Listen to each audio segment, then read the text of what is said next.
Now, today we're going to talk about how to identify good talent, how to optimize your day, and how to run a multi-seven-figure business. Chandler is a 24-year-old CEO, COO, running two businesses doing a combined $4.5 million in revenue annually. But Chandler really does live a unique life where he travels, but he also has a huge team, and he's been able to successfully grow two businesses very quick. So I realized that one of my unique abilities is like strategy and thinking. The solution is typically clear if you know the problem.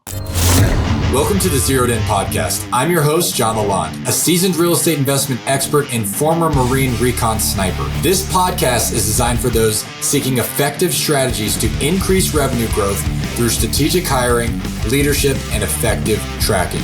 Our focus here is clear and direct. We provide actionable insights from successful founders and growth experts. Whether you're establishing a new business or aiming to scale an existing one, our episodes offer the essential advice you need for practical business growth. Lock and load, zero in, and get ready to scale. Welcome to the Zeroed In Podcast. Today we have Chandler Saine. Chandler is a 24-year-old CEO, COO, running two businesses doing a combined $4.5 million in revenue annually. Now, today we're going to talk about how to identify good talent, how to optimize your day, and how to run a multi-seven-figure business around your life. I want you to stay tuned to the end because a lot of times we talk about business, we talk about how to scale, how to grow, but Chandler really does live a unique life where he travels, and he's traveling 4 times a year. We're going to talk about that. But he also has a huge team, and he's been able to successfully grow two businesses very quick. So Chandler, welcome to the podcast, man. Thanks for coming on. Thanks for having me, man. It's good to be here, dude. Awesome. The only time we've ever met, John, is when we were in Colombia in another country. So it's kind of funny to go ahead. Yeah. And in Denver at your mastermind. So dude. Duh. Yeah. That's an obvious one. In my residence, the city that I live in, that I don't have any documents saying I live here. So it is what it is. Digital nomad. Dude. So I love it. Yeah. So I want to ask. I'll kind of jump in. So you're 24 years old, and you have how many employees right now? If you had to round up between kind of I know you're exiting out of your wholesaling business, and you're doing a lot of the coaching now. But if you had to combine both of them. Yeah, it's like a little over 30, like 31 or 32. And at 24 years old, when did you hire your first employee? How old were you? Yeah, so I technically came into working with my business partner, and he had a couple like VAs and stuff. So like I came into managing people with him at like 21. But the first time I ever managed anyone was actually when I was like 16. My dad has a landscape construction company. And so every summer, when I was 18, was I was managing people. When I was 18 for my dad's landscape construction company, I was running a crew of like 3 to 5 people. It would range on the job or the week or whatever. And so I would be responsible for the routes all being maintained, and also like running projects where we're building like retaining walls or patios or whatever. And I would have to coordinate all that. So that's like the first time I managed people. But technically the first time I was paying people was when I was 21. And at 21, most of the people that you're hiring are going to be older than you, right? How did you... Everyone pretty much. Yeah. Right? So everyone's still older than me. Yeah, right? And so most people struggle with the confidence, right? Because they're holding people that are accountable, that are in their 40s, their 50s. First of all, how'd you develop that confidence to be able to hold people accountable? That would be the first thing that I'm curious about. And did you always have it? Yeah. So how did I develop the confidence to basically have people who are older than me, maybe have more experience than me? How do I develop that confidence to keep those people, basically in tune and manage those people? Honestly, dude, like I've never been in a room where I wasn't like selected as a leader, no matter what element it is. And I don't know why that was. So like in school projects, like everyone would just be like, oh, Chandler, you're going to lead the group or whatever. And I think that's maybe just like kind of the air I cared about myself. But if I had to like give you an answer, I'd probably say like the fact that I've done enough things and been and rose to the top and be like number one, or like, an elite performer in that, realm of, sports or school or business or whatever it might be. I think that kind of just like solidifies it. Like, it doesn't really matter how old you are, as long as you like produce results. It doesn't, nothing else matters. So like one thing that I remember talking to, people about a lot. So like, this is probably when I broke my belief the most, is when I was working for my dad, and I would get, I ran a route. I managed like 150 properties at a time, and all the customers would basically like, oh, how do you do this at such a young age? And like, you don't really think about it, because people would come out to me and I would sell them on new jobs, like $20,000-$30,000 packages, just to like go and do like I don't know, a patio or something. And I would just kind of be shooting from the hip. But people just like respect when you know what you're saying, and you say it with confidence. And I realized that from pretty young age, that if you just sound like you know what you're saying, then like people just believe you. I don't think it really like ever has been something I've had to learn. It's just something that I kind of fell into and was forced into by my dad, which is like a great learning lesson for me. Yeah. And like, now like I coach people who are like 50 years old and they're asking me for life advice, and it's kind of funny how that comes full circle. So you went from your dad's landscaping company, and then you transitioned directly into real estate, and you and Gino grew that company very quickly, right? Mm-hmm. So what do you think contributed to your success? You guys were both relatively young, and based on kind of what we were just talking about before we went live, is you went from $700,000 to 1.8 to 2.5 to 3.1, right? Mm-hmm. What do you think contributed to that growth, if you had to sum it up? Yeah, I think it's two things. One, constant education. So we spent a lot of money on education, several hundred, like between 350 and 400K in education to learn those skills. The other thing is like relentless work for 2 years, really like a year and a half. I mean, I probably worked like 80 hours a week, and all I did was just work 7 days a week, just grind all day long.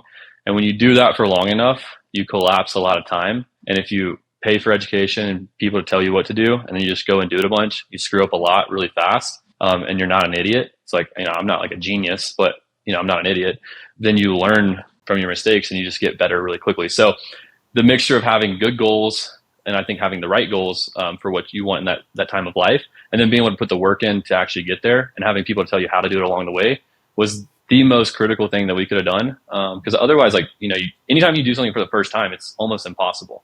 Like, I don't know, if everyone's learned how to do a backflip, the first time you try to do a backflip, it's like the most scary thing you've ever done. It's like extremely challenging. You're like, I don't want to go backwards because it just feels wrong. But then once you've done it a few times, it's like, okay, I can just repeat this over and over again. And that's the same way business is. Like, once you've scaled a business to 100K per month, 200K, whatever it is, you kind of understand the pieces that work there. And as you do it one time, you're like, okay, I can kind of see how this works. You do it 2 times, you're like, oh, I'm starting to get this. 3, 4, 5, 10, 20 times. You can basically see how it's now a system that gets there, and it's not just like, one thing. So having someone who knows that system and has done that path multiple times, having them guide you through it is like one of the most valuable things I've ever done.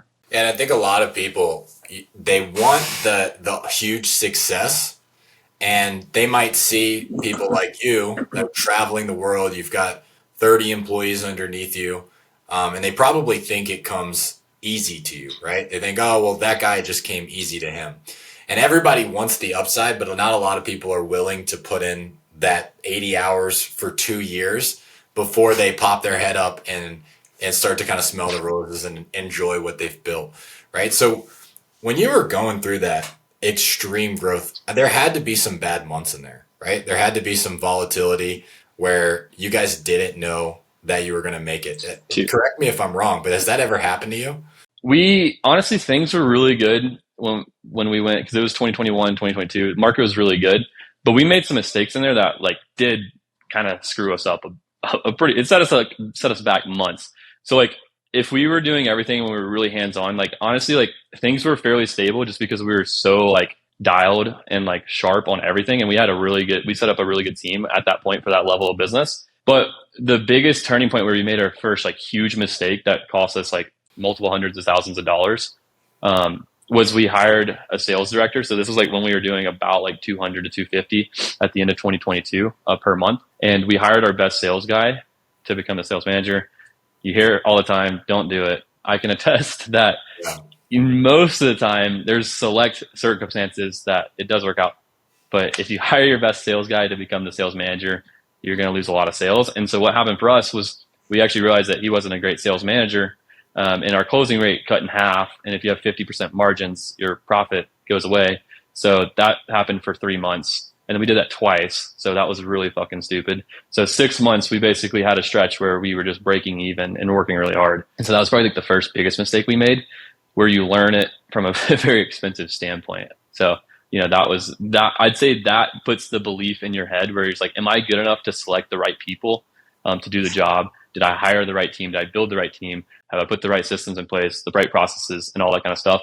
And that's like the challenge of going from, 100, 200, 300 to kind of like that million a month in this business, because you have to scale people in the real estate business, where there's the leverage is literally the deal size and the team you build. So that's what's really challenging. And like, you have to be an incredible operator from a team building perspective, basically, to be able to bridge that gap and not hate your life. So what did you guys do when the sales manager comes in? And I guess what problems did you identify that sales manager wasn't good at? Because he was obviously good at closing if he was your top guy.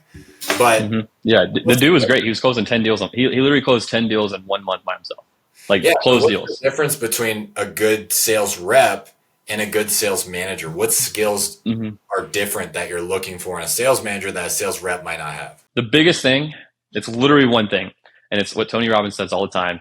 It's the standard that you hold your team to. So like for him, he would just kind of like, someone would maybe like fall off the process a little bit or not handle an objection sharp. And then he'd just be like, it's okay. Like, you did that because of XYZ reason. Very understanding. But so what happened was the standard just slowly dropped until like you walk in there and it's like a wildfire. Like, no one's following the process. No one even knows how to fucking do sales. It's like when you walk in there. And then like, you're like, oh my God, like this is so horrendous. But like things like slowly degrade over time just because like being too understanding and not holding people to a high enough standard creates that. So in my opinion, the biggest thing you got to look for is someone who knows when to push and knows when to pull, but keeps the standard high no matter what. Because if you can hold your team to a high standard, like Tony Robbins says, it's like the lowest standard you allow is the standard that everyone's going to fall to. So if you allow people to just kind of go about things in a willy-nilly way, then things are going to be gone about in a pretty loose way. So for me, that's the biggest thing that I found. Yeah, and so I'm reading the book The Dichotomy of Leadership right now by Jocko. Great book. Yeah, so it's funny what you just said is a quote that I have on my background, and it came from Ren brought it up. It was in the quote, so it keeps sticking in my head. So it's one of those things.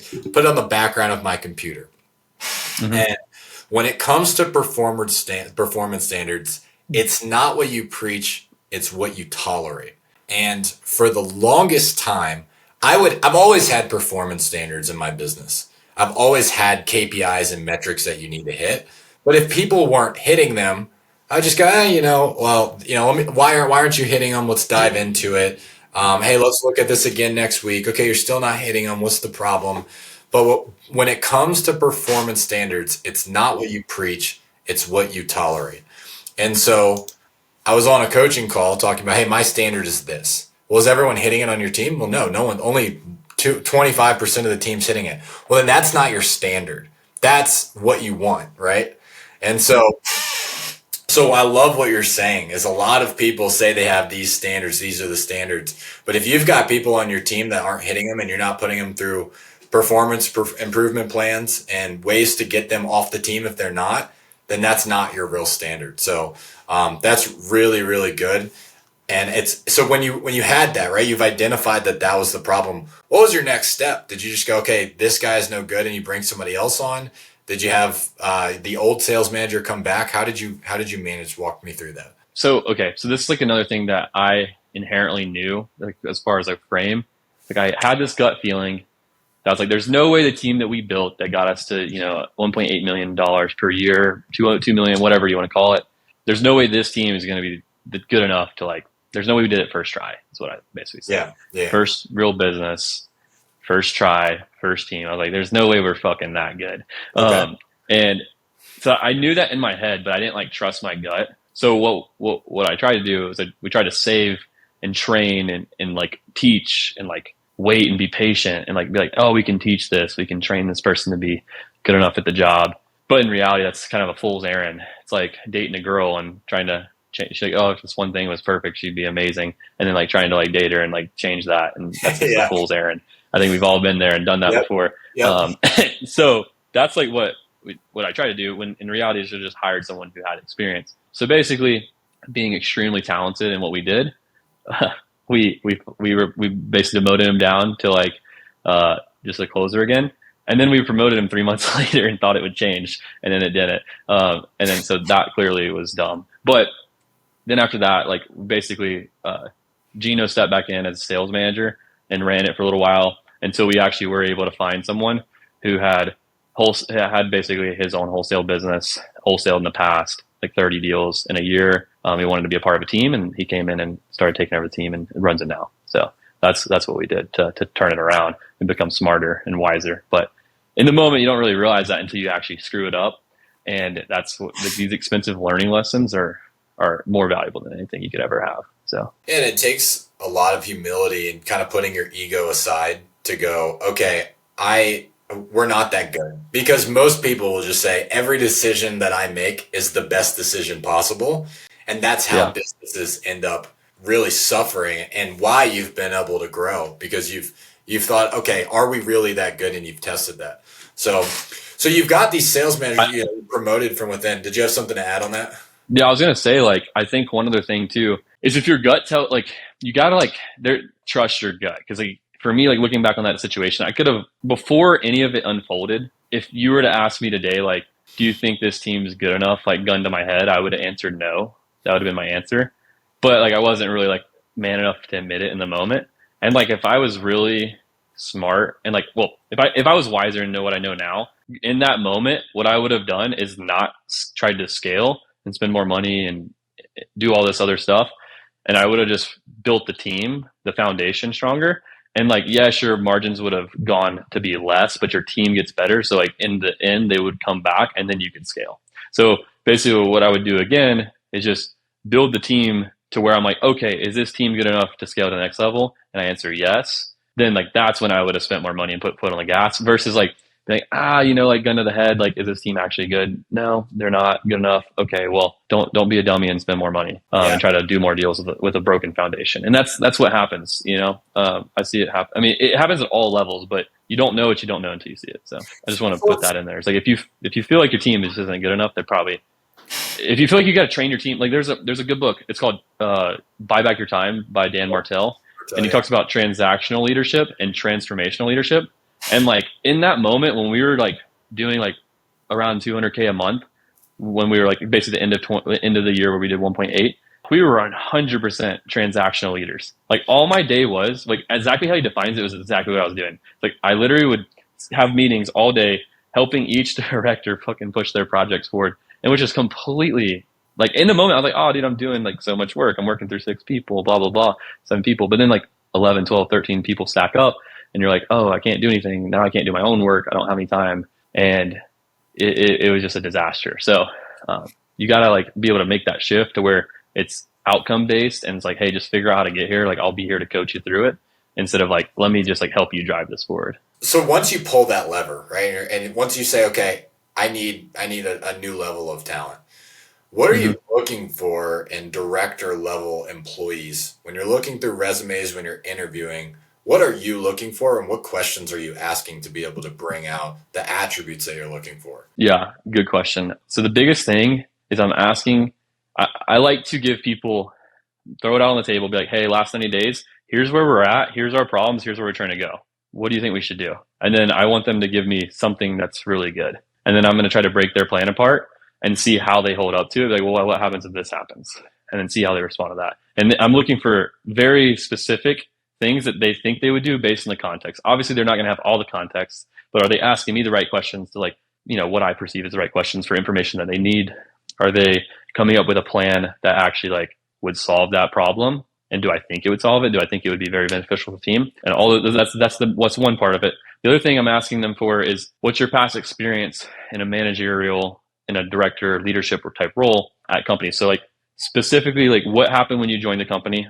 How long were you there? And then what happened through your period? Like basically, where was your start point? What was your finish point? And then how long were you there? What specific things did you do to get from point A to point B? And I need like specifics. Like I can't have like some broad sales guy answer, where he like talks about whatever, like mindset and stuff. It needs to be like, well, I came into the marketing department and the first thing I realized was I kind of sat there for 2 weeks, realized what was going on and saw that, hey, this department or this lead gen channel or whatever was like really inefficient. So I kind of broke it down, found the problems. This is what I found 1, 2, 3. Then when I found 1, 2, 3, I removed one because like that's completely a waste. And then I went 1, 2, 3 and made a solution. That's like what you're looking for. If someone can give you that, and then they're like that solution gave me X outcome, then oh damn, like this person like is dialed, and like that's someone who you want on your team more than likely if they fit your culture and everything else, obviously.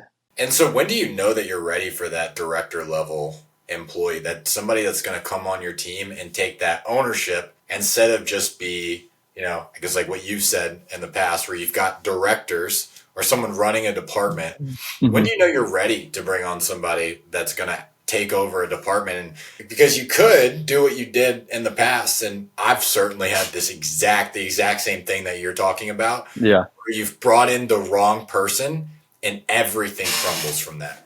So how do you know when you're ready, and how do you know when you can let that go? Yeah, I think most of it comes down to your bandwidth, because as an entrepreneur, you're always going to be the bottleneck. And basically, so like when you create rocks and like goals for like the business and all this kind of stuff. So let's say your goal is to make $5 million this year. And in order to get to 5 million, you need to do boom, boom, boom, these 5 things, these 10 things in the business. And it's like just you, maybe you and one other person, maybe you and 2 other people, whatever the team size is. And whoever is responsible for said rocks, let's just say it's me in this example. Then once I'm like, because I'm going through this right now in the education company, is like whenever I'm like, okay, in order for me to build out the content and to build out the fulfillment team, like the product, the client success team and courses, and to do all the content so we can grow on the front end and grow my brand and all that kind of stuff. In order for me to do all that, I have to give up something that's extremely valuable, and I can't give the energy that is required to make whatever thing a success. So in the situation, it's like I either have to pick doing the product and client success really good, or I have to pick doing the content really good, because I still have to run the business, still have to do a lot of other things that are involved in it. And when I'm in this scenario, there's only 2 options. It's one, maybe like for me, like the route I'm actually taking for this is I thought I needed to hire a director. What I'm actually going to do is I'm able to grab some efficiencies that allow me to do both. And then like pave way to hire a director when the company's a little bit more mature. So that's like what I'm doing in this scenario. But basically, like when I'm deciding through this, like, do I need to hire a director, or do I need to build some efficiencies in the business? And so I have the ability to go and make the job way more efficient, to where managing the fulfillment team actually is not required of me, because I have the resources in place to actually just do that and kind of manage the team and like work through these people at a very low level, very low time commitment level. And then I can still put my time in content and, course products and all that kind of stuff. So that's like the situation. But if I was to say strictly like, if there's no way around it and you have to give up a huge responsibility of the business and you can't give it the justice that it needs to blossom, that's when you need to hire a director, in my opinion. And so you've been able to build out, one of the things that I really love about being coached by you, I've been coached by you in the past, is you've been able to build out essentially a spreadsheet that says, hey, you shouldn't be doing this task anymore. Can you walk us through when okay, this could be optimized, this could be hired out, right? Or this I need to continue doing. How do you know that? Yeah. So I have an exercise, and John's alluding to it, but basically we're on the simplest version of it is take an Excel sheet. You need 3 columns and maybe like an hour of your time, is write out all your tasks and responsibilities, the things that you're accountable for, the things that take your attention, in one column. So all the things that basically suck your time and your attention in one column. And then in the second column, you're going to grade each one based on a scale of 0 to 3 of revenue generation. So 0 meaning no revenue and 3 meaning the most revenue. It's all relative to your role, right? So like someone making sales calls is 3 revenue for someone, but then it's a 0 for someone else because it's just like a pointless task. So you're going to grade them all relative to you. And then the next column is you're going to basically write notes about each one. What you're going to do is you're going to look at them and be like, okay, all the 0 revenue things, I'm just not going to do that because that's completely a waste of time. All the 1 revenue things, if you can maybe automate it, maybe you can optimize it, maybe you're just not doing it, delegate it to someone else. The ones and zeros pretty much go to someone else automatically. 2's revenue generating.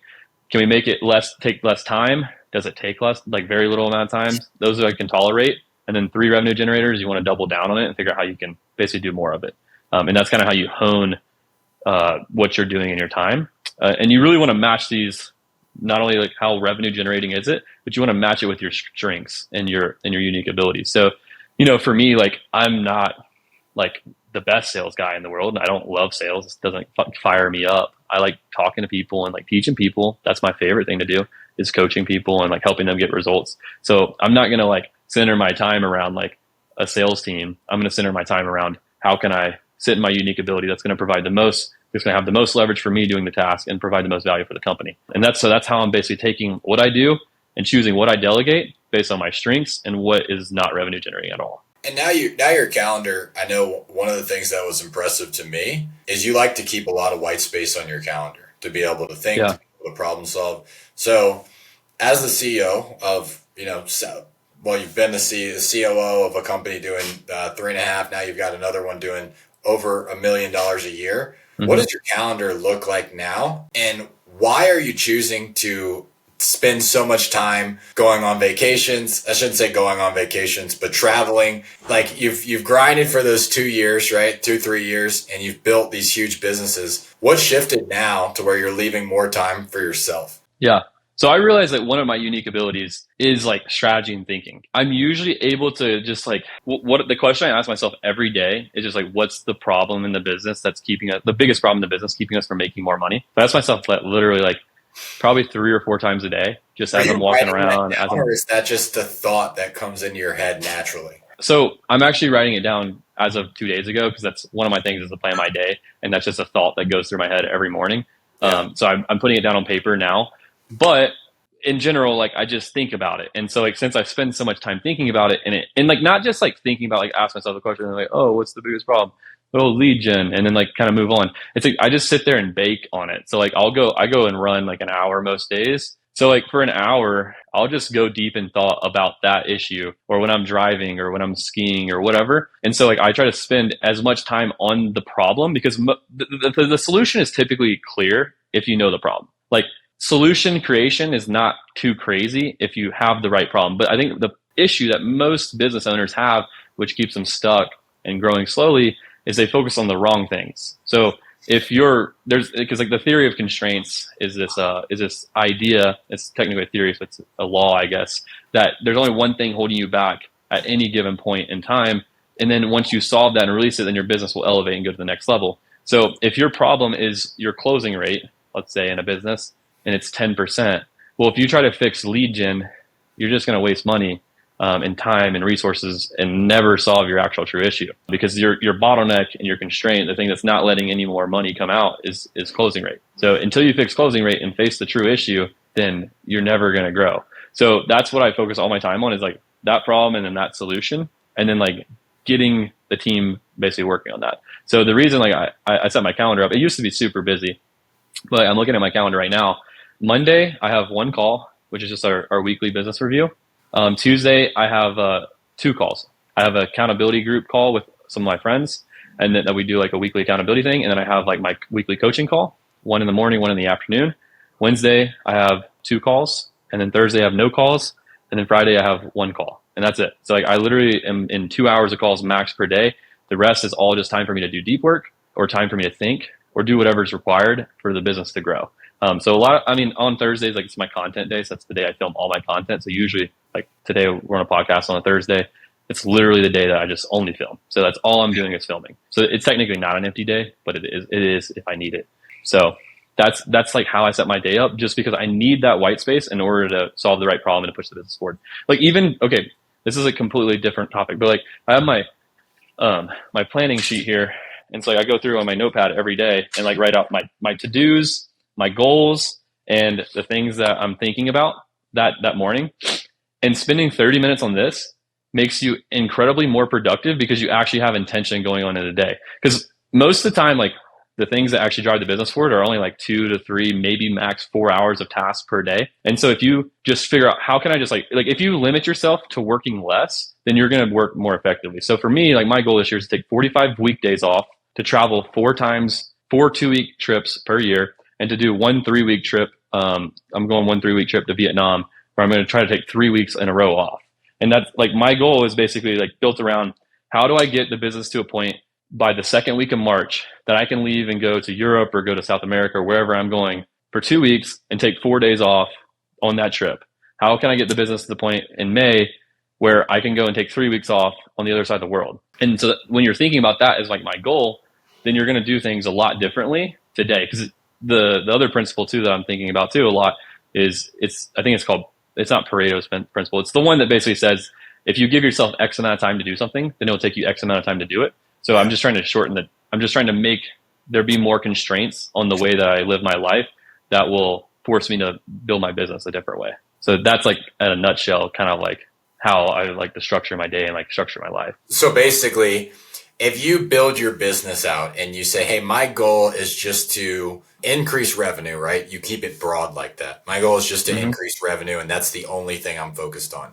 You're probably going to end up filling a bunch of spots, right? Whatever needs to happen to increase revenue. But if you go a layer deeper and you say, my goal is to, continue to grow the company by X while still doing X, you're just going to think differently and be able to accomplish that, right? Yeah. So lately in your business, I'm just really curious when you are thinking, when you're changing that way of your thinking to where, okay, if you want to take 2 weeks off, especially if you're going to go to Vietnam, which is I think on like a 13-hour time difference, it's crazy around there, you're going to be sleeping while they're working and vice versa. So you need to be unplugged, right? Yep. What are you doing now to be able to set your business up for success so that you can start taking 2 weeks off completely unplugged from your phone? Yeah, it's simple. I just look at the shit I'm doing and I say, what shit keeps me from taking 3 weeks off? And then I don't do it. Or I'm like, how can I optimize this to where I cannot do it for 3 weeks? So for content, it's going to be easy. I'm going to have an extra 3 weeks of shit filmed. And then like now my team, I have a team in place, a guy who runs my entire content department, who I'm just going to say, hey, Lyndon, here's all my stuff. Make sure, and I don't need to hold him accountable because he's a beast, like there's nothing I need to do. I'm just like, hey, here's the stuff you built, you got all the stuff dialed in. I just film the content. You tell me the strategy. You tell me what to do. I'm just a talking head, right? That's all I am. It's like, I don't want to do anything. I just want to be able to give you the product. You make it come to life. And then for example, another thing that is like client success product. Well, if I get the product, like once I get all the product to a place, like there's a couple things. So this quarter, I'm going to put accountability pods in place to where it's much less of the pressure is on the client success manager, because that's a bottleneck that we're experiencing right now. Is like, hey, in order for us to hire a really good client success manager to get our clients huge results, they need to have wholesale in the past. They need to have done this. They need to know real estate. They need to know business. And it's like, I'm like, damn, I got to pay this person like 15 grand a month to come and work for me. So I'm like, okay, how can I get that down to where I pay them like 8 to 10 grand a month, where it's still someone really talented, but they're not like, I'm not like having to pay them. I can hire 4 instead of 2, which means I can give better service at the long run. So it's like, I got to build the entire product, reverse engineer it from that thought in mind. And then now if I have those people on my team, you pay someone 100 to 150 grand a year. If you have to hold their hand, then like you need to fire them right away. Yeah. So for me, like it's going to be it's a very detached thing. And I can basically just say to one of them, hey, for 3 weeks, hey man, I'm going to be gone for 3 weeks. Make sure the team's good. I mean, you know what to do. I trust you, blah, blah, blah. Here's the outcome. And I'll probably just my goal is to not look at anything, but we'll see where things are exactly at. See if I look at Slack or see if I check my email, see if I hop on a call once in a while. Probably not. My goal is to do none of that, but you can't kill the business. So you gotta make decisions. Another example would be like, there's tons of examples, but that's like, for me, I just look at what am I doing? And then how does my goals to not be there, like in order to get that, what things do I need to do differently than I am today in order to make that happen? And then that's all I think about. And then you just think about, okay, I also want to make money. So if I want to make money and not do as much work, I need to have a lot more leverage, have better people on my team. And that's where we get into talk about like revenue per employee. And so you can hire better people and you have more margin and blah, blah, blah. But that's a whole nother topic of discussion. Man, and if we had the time, I would love to dive into that as, okay, revenue per employee, because like you said, if you're paying someone $100,000 a year, you should be able to just say, hey, here, take care of this. I don't need to hold your hand. However, a $6, a lot of people want the same result out of a $6 an hour VA. And you're just not going to get that, right? You're Yeah. gonna pay people in proportion to what they're actually worth. So kind of shifting directions here, you've been ultra successful over, basically from 21 to 24, in an impressive way. Would you change anything if you could? If you could go back and restart, what would you do differently? I'm a big believer in things happen for a reason. Like you are where you're at because that's like where you're meant to be. But like, I guess like what, because okay, my life is fucking sick. Like I live wherever I want. I don't have to worry about money at all. I can go hang out with all my friends. Like right now, I just moved out of my house and I'm living in an Airbnb with two of my best friends and we're just going to travel around the world, go on trips, do whatever. I don't know. Like I can't imagine. I get to do things that I love every day. I love business, but I don't love it so much where I want to do it 300 days a year. I'd like to do it like this year. I'm going to work 216 days. How many days I'm working? No more. And then, so I don't want to do more than that. I'd like to do less eventually. Like the goal is like, how can I just have more dope adventures? Because if you think about life, because last year I don't have the book on me. Last year, what I did is I went back and I wrote out every single thing I did for every month, and it was like that I love, like all my favorite things from each month. And it was about 60 things that I did, like trips and, events and all kinds of different stuff.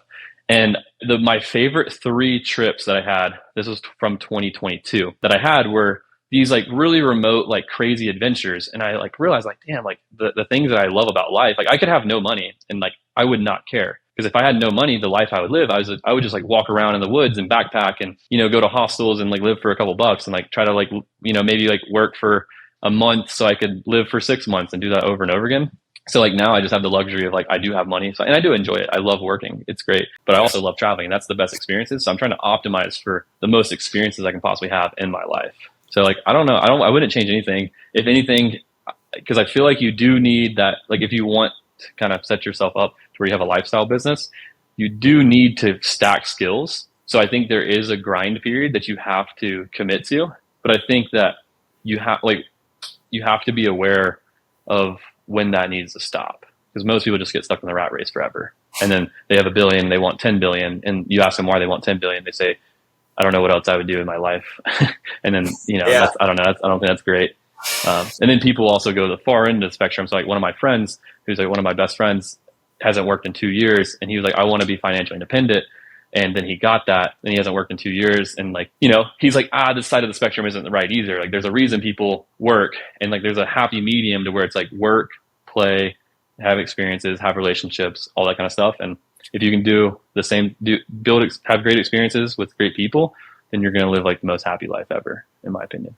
I love that. I think this is the best podcast for someone to listen to that's shooting for that, because no one has it down perfect, right? No one has the absolute balance at all time. I know Rob Dyrdek talks about, if you ever watch his podcast on My First Million, he has a really good piece on how to balance everything out, and he's a nut to it. I absolutely love it.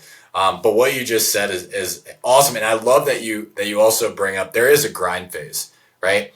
Everything comes at a cost. So in order to get that financial freedom, you do need to actually work to build it, and then you can set yourself up for success. Because too many people, they want the yin without the yang, right? They want the lifestyle business, but they don't want to put in the work. So they're just constantly looking for shortcuts and paying for the get rich quick schemes without actually putting in the work. And those people are never successful. So it's incredible what you've been able to build. Are you willing to share your document that builds out what your dollar per hour task is? And if so, how would people reach out to you to get that?